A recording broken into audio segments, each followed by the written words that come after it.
अस्सलाम वालेकुम नाजरीन, मैं हूं जवाद अब्बासी और इस वक्त मैं मौजूद हूं मिनी स्टेडियम गुजरावाला में, जहां पर जमात इस्लामी की जानिब से आज बड़ा जलसा-ए-आम जो है वो मुनक्किद किया जा रहा है और उसकी तैयारियां जो है वो मुकम्मल कर ली गई हैं। कुर्सियां यहां पर लगा दी गई हैं। अमीर जमात इस्लामी सेनेटर सिराजुल हक आज इस बड़े जलसा-ए-आम से खिताब करेंगे।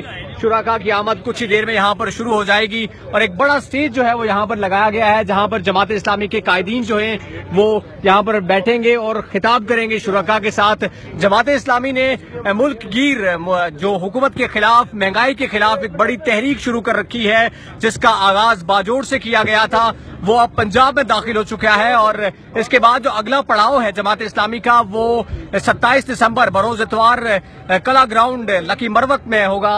और इस वक्त यहाँ पर गुजरावाला में झंडे जो हैं वो भी लगा दिए गए हैं जमात इस्लामी के, और कुछ ही देर में यहाँ पर शुरका पहुंचेंगे और अमीर जमात इस्लामी सेनेटर सिराजुल हक खुसूसी खिताब करेंगे।